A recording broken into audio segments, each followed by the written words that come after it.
All right, welcome to topic number 6, review operation of rational expression. So in this particular topic, we're going to talk about how to add, subtract, multiply, and divide what is so-called a rational expression. The word rational simply means fraction, but to be more specific, a rational expression is an expression that can be expressed as a fraction in which consists of polynomial divided by a polynomial. Okay, what is so-called a rational expression is basically a polynomial divided by another polynomial. Now remember, one term, monomial, is considered as a polynomial. It's just a polynomial with one term. So sometimes I can have only one term on the top and I got multiple terms in denominator. As long as it's a polynomial divided by a polynomial, it's considered as a rational expression.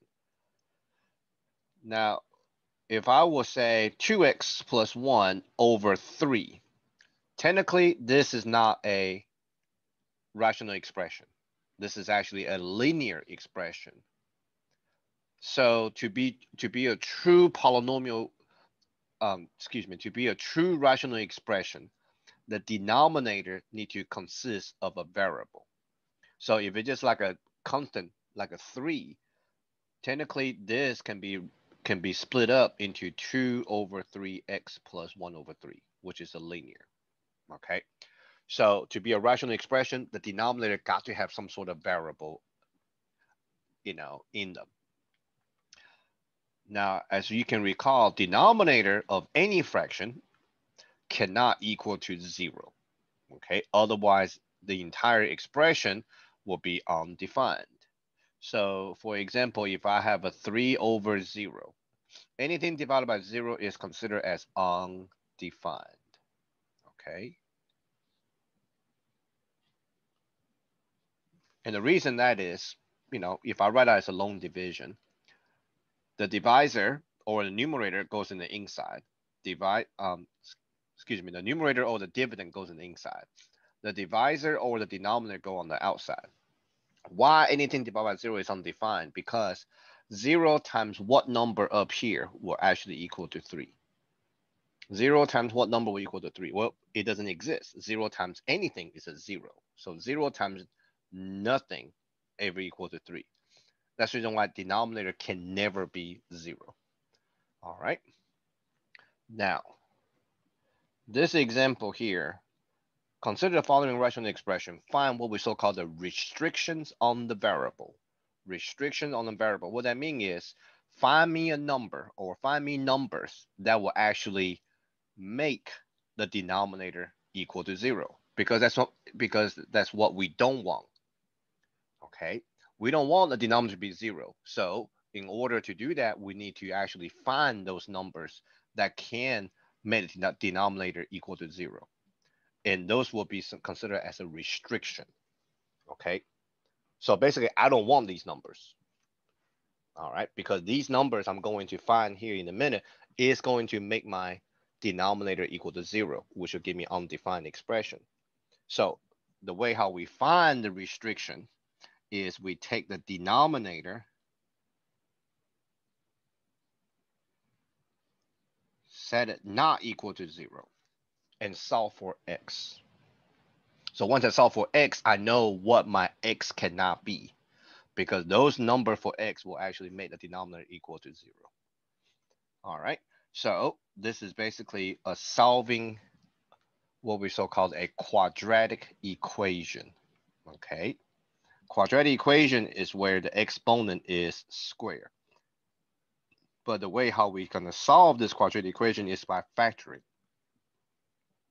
So the left side here is a trinomial. So since there's no greatest common factor, I can do 2 parentheses right away. Step number 2, find all the factor makes the first term, which is a 1. 1x squared is just 1x and 1x. Find all the factor makes the last term, 12.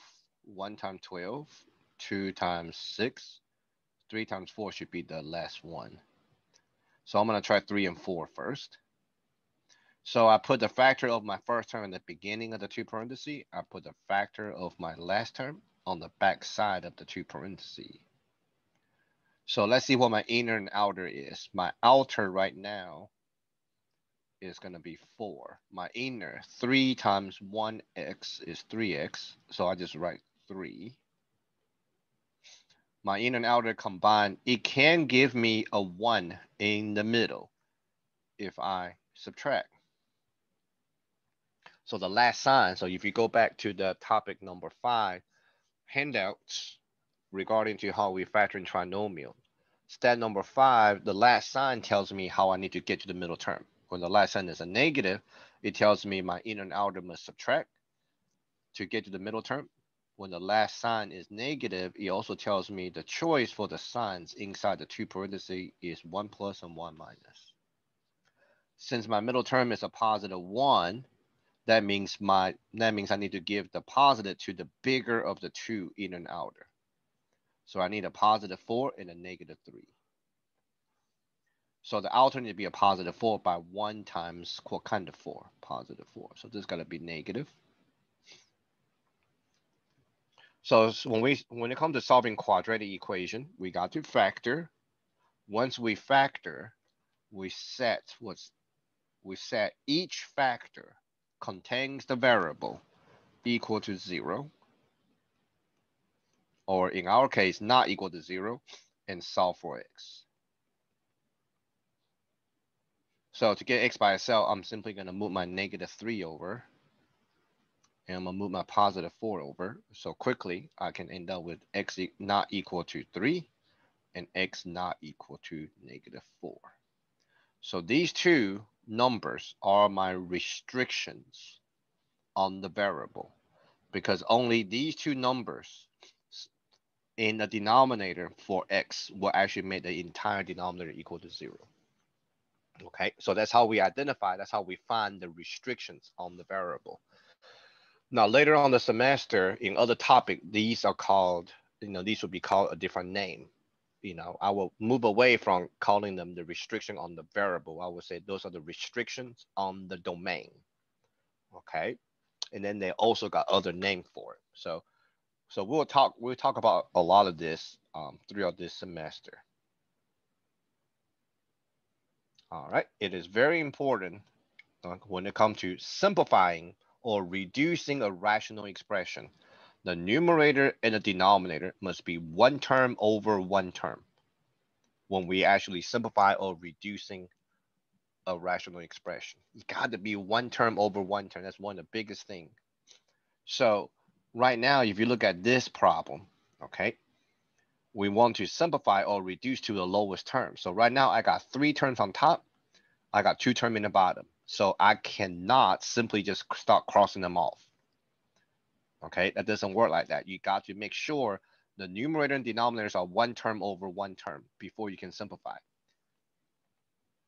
Now, if I actually simplify a fraction, like, I don't know, 25 over 45, what number would you use to reduce 25 and 45 with? And there's a lot of ways we can do this, a lot of ways we can write this out.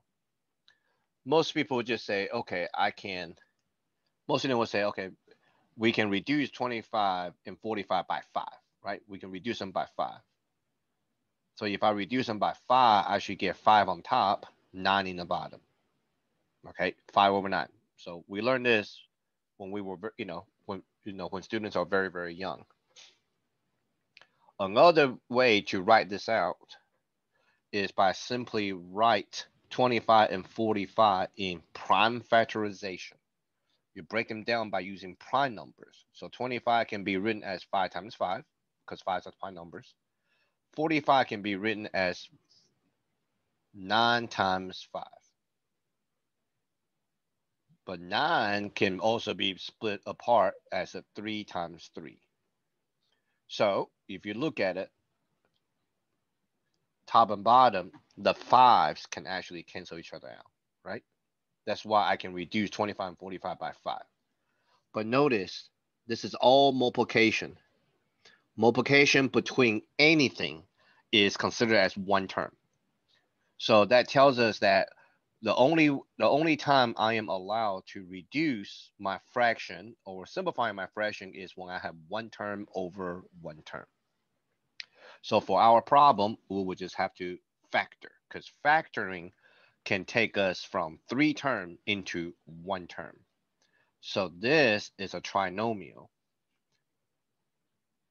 Since I don't have a greatest common factor, I can go ahead and write 2 parentheses right away. So x squared is 1x squared. So find all the factor of the first term and the last term. So I can use x and x. For 4, I'm not going to use 2 and 2, because 2 and 2, inner and outer combined, is not going to give me a 3. So I can use 1 and 4, right? 4 is 1 times 4 and 2 times 2. All right. My outer right now is a 4. My inner is 1. 4 and 1 combined can give me a 3 if I subtract. All right. When the last term has a negative sign, that tells me the choice for the two signs are one positive, one negative. So since the middle term got to be a -3, then the negative got to be on the bigger of the two, inner and outer. So I need my outer x times -4 to be -4. The other one got to be positive. Now, how do I factor this? X squared minus 1. X squared minus 1 is difference of squares. That's one of the types that we talked about last time. All right. So difference of squares. So a squared minus b squared, right? So difference of squares from last time, that will tell me this is going to be x and x, 1 and 1, 1 positive, 1 negative. So we got to make sure we factor first. Make sure it's one term over one term before we can cancel it out. So the x plus 1 can cancel it out. So I just end up with x minus 4 over x minus 1. So when I write my answer, I don't use a parenthesis, because the purpose of writing all the parentheses is make sure they are one term over one term. So since this is my final answer, I don't really need to put an extra parenthesis on it. All right, let's try another one, okay? Simplifying or reducing. So factor first, then we can cancel out the common factor.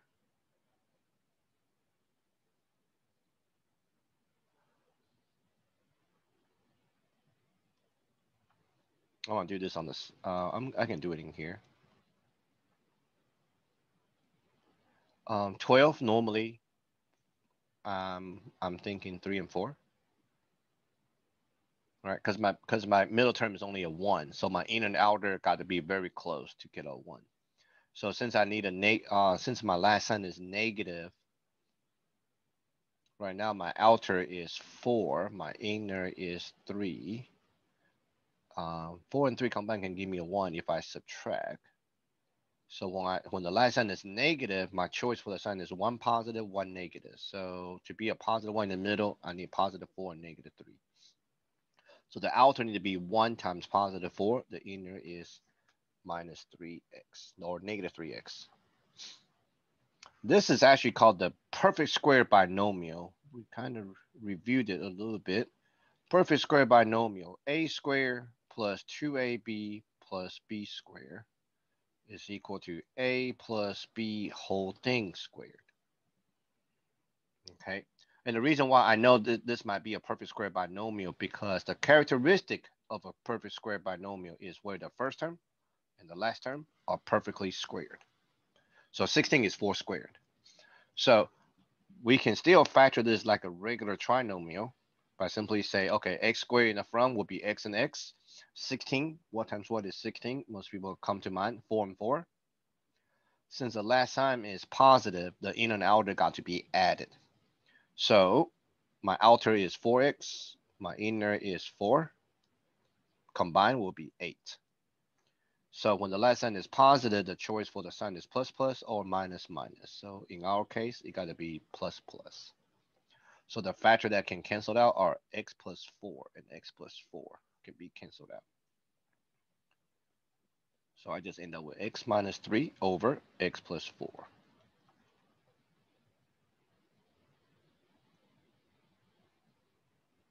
All right, so that's finding restrictions on the variable and simplifying, reducing our rational expression. So we do this quite a lot throughout the semester.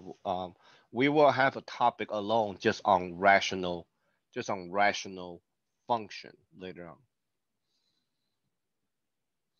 All right, when it comes to multiply and divide rational expression, multiplication, um, the way how we're gonna do it, we're not literally gonna multiply them. Instead what we are going to do is make sure we factor first. We're gonna factor all the polynomials, then we're gonna reduce them. And once we reduce them, technically the last step is multiply. But instead of actually multiplying them, we're just gonna write our answer in factor form. All right. So if I will propose an example here on the side, maybe like 15 over 20. Sorry, I just made it up. 28 times 7 over 25. So when we learned how to multiply in fraction, normally what people do is multiply them straight up. But another way to do it is actually reduce the top number with the bottom number first. Okay. So the way the way I normally teach students how to multiply in fraction is make sure we look at the number on the top and the bottom and see who can be reduced. I know 15 and 25 can be reduced by 5, so they'll give me a 3 and a 5. The 7 and 28 can be reduced by 7, that's 1 and 4. So my answer, 3 over 20. So instead of actually multiplying them, we're not going to multiply them. We're just going to factor them to make sure they are one term over one term. And then we're going to cancel them out, and simply just write down our factors. So these are not too difficult to factor. So I'm going to do it in here, okay? So my first one, my numerator, x squared plus 4x minus 5. I can use x and x. Factor of 5, there's only one set, which is 1 and 5. All right.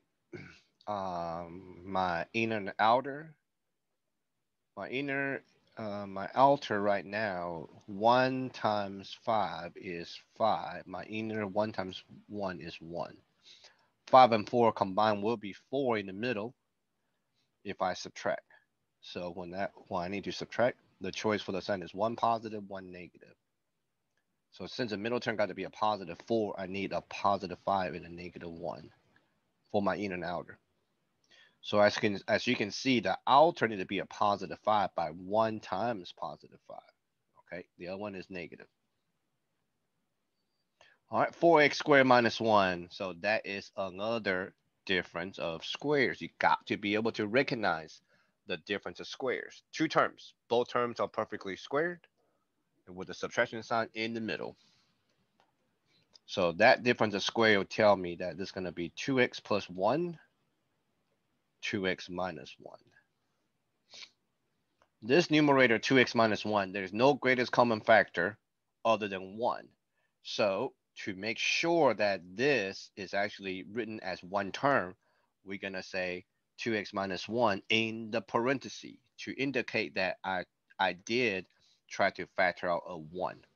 Okay, I just don't write this 1. All right, x plus 5, same thing. There's no other factor other than 1, so I'm going to write them in the parentheses to indicate that I already factor out a 1. So now all top and bottoms are one term, and I can begin to cancel them out. Who can I cancel out? The x plus 5 can cancel out, right? The 2x minus 1 can cancel out. So the factor I have left on the top is x minus 1. The factor I have left in the bottom is 2x plus 1. Okay, that's how we multiply. When it comes to dividing rational expression, division of a fraction means times the reciprocal. Okay, So what we're gonna do is we're gonna factor again. We're gonna factor our numerator and denominator, make sure they are one term over one term. Then we can write them as times the reciprocal before I will reduce, okay? So let's keep our division sign for a moment. Let's just simply just do all the factorings. I'm gonna do this 2x squared on the side.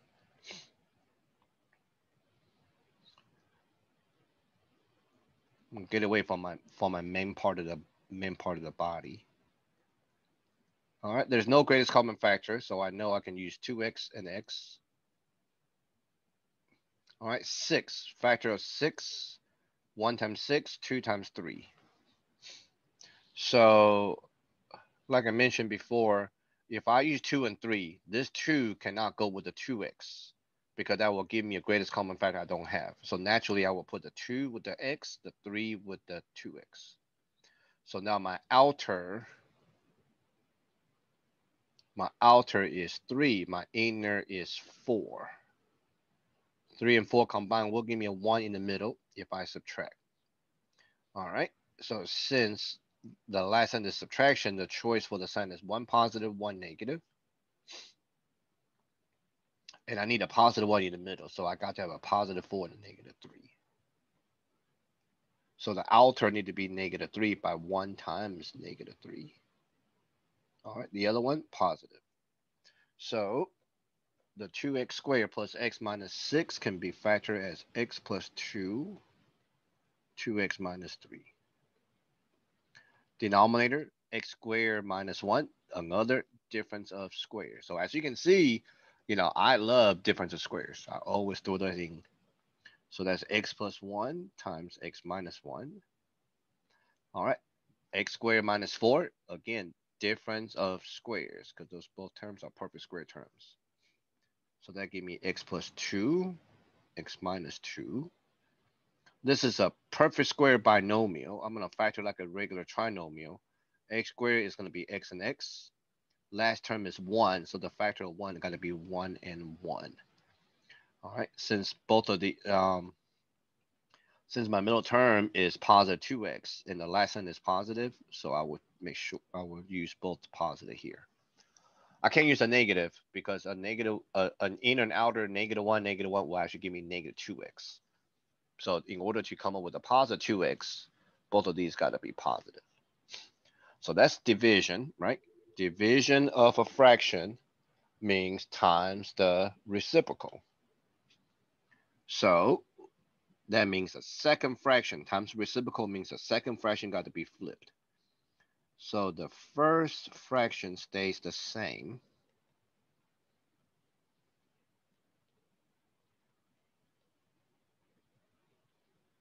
The second fraction, now we will say times the reciprocal. So the bottom will go to the top will come to the bottom.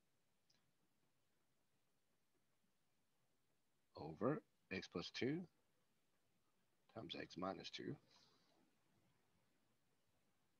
All right, so once I wrote times the reciprocal, I can reduce top with the bottom. Who can I cancel out? The x plus 1s, the x minus 1s, and the x plus 2s. So they can cancel out. All right, so I just end up with 2x minus 3 over x minus 2. All right, so just remember, division of a fraction means times the reciprocal, okay? All right, add and subtract rational expression, do the same. The steps are the same. We're gonna find the LCD first, and we're gonna increase our numerator, or we're gonna write the equivalent fraction using the new LCD. That's step number 2.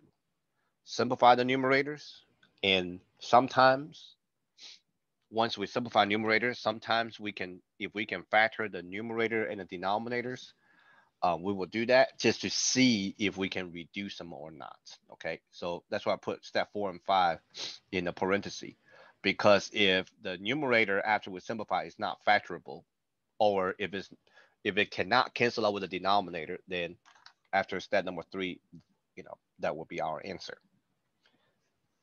But how do you find the least common denominator? Greatest common factor is about counting the repeated factors. LCD is about counting the repeated and the non-repeated factors. So if I present a polynomial as a denominator, we got to make sure we factor that denominator, make them one term. Okay, because one term means I have factors. Okay, what's inside of one term, each thing inside of one term is called a factor. So I have to factor first before I can count the repeated and the non-repeated factors. All right, so let's do that. So I got two denominator here. I'm gonna write them on the side so I can factor them and count my factors. So to find LCD, we will count the repeated and the non-repeated factors. So x squared plus 4x plus 4, I'm gonna factor this like a regular trinomial, 2 and 2. Outer is 2, inner is 2. So the way how I factor is called it's actually called trial and error method, because I'm trying trial and error different sets of factors. But I know 2 and 2 will work because in order to get a 4x, I need 2x and 2x combined. Since the last sign is positive, both of these will be plus. All right, x squared minus 4, that's a difference of squares. So that will be x plus 2 times x minus 2. So my LCD, we will count the repeated factors between the two denominator.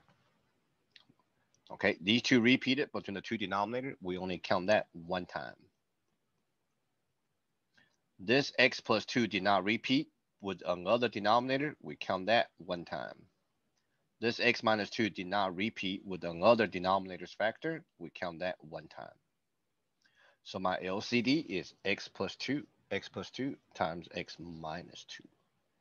All right. So here we go. Step number 2, let's increase the numerators, or we find the equivalent fraction using our LCD. So I'm only going to write my LCD one time.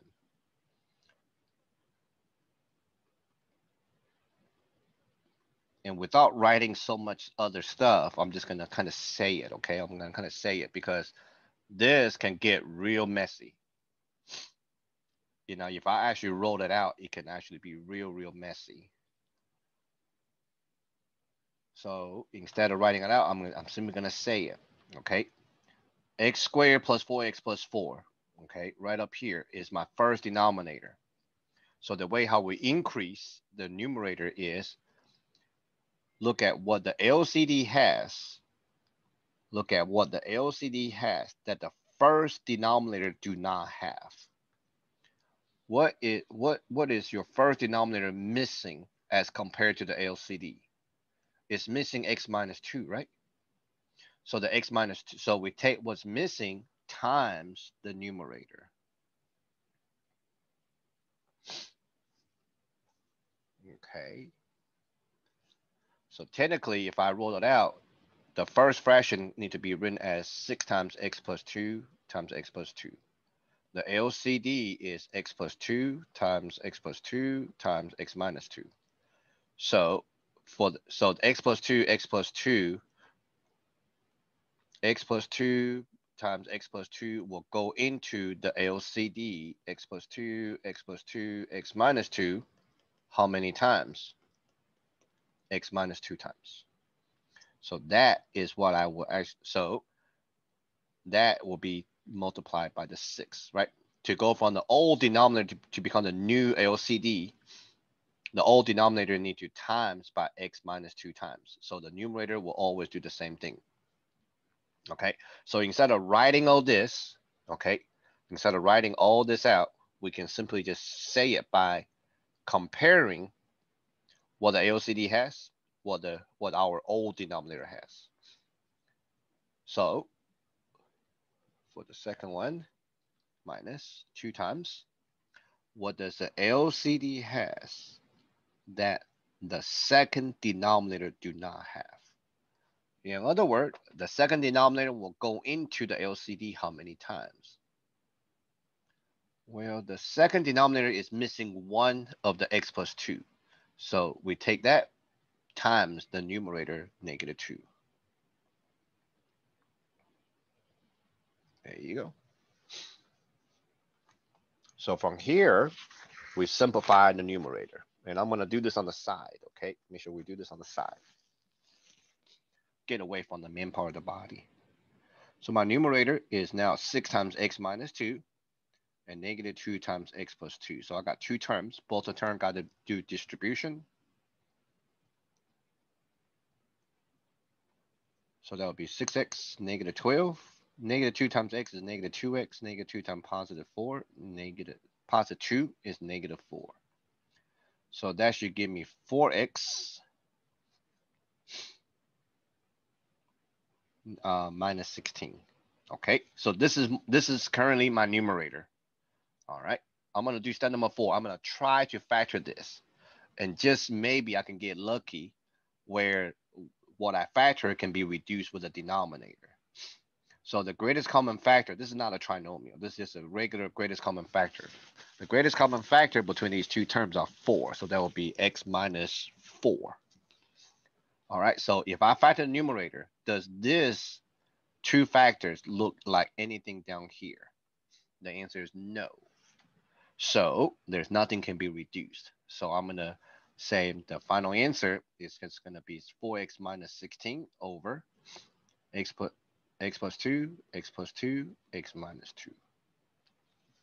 Okay, so if nothing can cancel out, then I'm just gonna write whatever I simplified.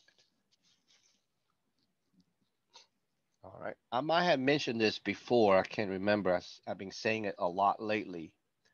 The mixed number, whenever we have a whole number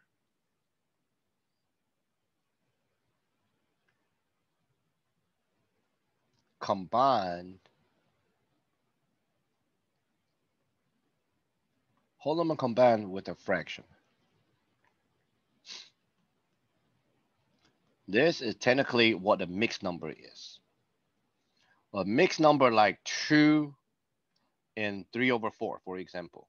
Literally, a mixed number is a whole number plus a fraction. So whenever we see a whole number combined with a fraction, we can always use that same technique. Okay, I call it the ancient Chinese secret. We can use that same technique as how we convert mixed number into an improper fraction. We take the denominator times the whole number, and then we add on to the numerator. And the reason why we add the numerator because it's an addition sign between the whole number and the fraction. So 4 times 2 is 8. 8 plus the 3 give me 11. Denominator never change, right? Remember, there's another way to do this. There's another way to do 2 plus 3/4. Okay. We can, so we can actually try this problem using this technique, or we can do it where we draw it out. Okay. Doing the long way. The quickest way here is when you see a whole number combined with a fraction, simply take the denominator times the whole number. I'm going to write it out, okay? Well, my denominator times the whole number. Then once I do that, I will add the numerator. Okay, so this is what's my numerator now. My denominator is still going to be 2x minus 1. So I can quickly write it this way so I can actually simplify my numerator. If I distribute, that gave me ax minus 4 plus 3 over 2x minus 1. I don't think I can factor, so I don't need the parenthesis. All right, combine like terms. This is going to simply be ax minus 1 over 2x minus 1. There you go. Now we can get an answer real quick just by simply using this little trick, how we convert mixed number into an improper fraction. Use that same trick. So if between the 4 and the 3 over 2x minus 1, if in between is a subtraction sign, then we will do the same thing. We take the denominator times the whole number, but instead of plus 3, now we will say minus 3. That's all. That's the only difference. All right, let's take a look at some of your homework questions. What is an expression that can be expressed as a fraction? So from the handout, from the concept and definition, a rational expression is an expression that can be expressed as a fraction. All right, the numerator and the denominator must be what when simplifying reducing expression? I think I made a bullet point up here. The numerator and the denominator must be one term over one term. Must be one term over one term when simplifying reducing rational expression. All right. I'm not asking you to solve this problem. Okay, a lot of students will, I know a lot of students going to enter some sort of rational expression answer. This problem, it says, consider following addition of a rational expression. After you factor the denominator, this is the same problem as the one I just did. After we factor the denominator on the side earlier, in order to find the LCD, how do we go about counting them? How do we go about counting them? We count them by what? We count the repeated and the non-repeated factors. So to find LCD, we count the repeated and the non-repeated factors. Okay. Now, question 4, we will start working it out. Okay. So this is a division. Remember, I want you to factor both the numerator and denominator. Okay. Keep the division sign. So all these are simply factoring. So this is not on the handwritten portion. This is actually going to be on the computer portion. So I need you to type all this in using the graphic equation. Okay. So on on the paper, you go ahead and write, you go ahead and factor them on the side and enter this into the computer, into D2L. Then number 2, I want you to say times the reciprocal. So whatever the second fraction is, I need you to say times the reciprocal. I want you to flip them. Okay, type everything out again on the first fraction. So then looking at this answer, you key in for number 2. Simply enter the factors that will be canceled out. I don't need you to show me it actually cancel. I just need you to look at it and tell me which factor top and bottom will cancel out, and separate the factor. Use the word and. Okay. So if you go back and look at them, the one that I cross out are the one that can be canceled out. So using this problem, for example, what factor did I cancel out? Right? I canceled out what? X plus 1. And I canceled out x minus 1. And I canceled out x plus 2. So that's all I need you to tell me here for number 3. To tell me the factors that will be canceled out. All right. Question number 5. Find the LCD. Again, factor this on the side and count the repeated and non-repeated factors, and enter what the LCDs are. And I want you to write the rational expression in an equivalent form with the LCD. So do what we did earlier for step number 2, and your answer should look something like this. And simplify the numerator for me. And then once you simplify, I don't think this can be factored. So once you simplify, just enter the answer. Enter your numerator and your LCD. Okay. Question number 6, I want you to do the same way. I want you to take the denominator. Okay. So this denominator should be x minus 6 right here. Take the denominator times the whole number for step number 1.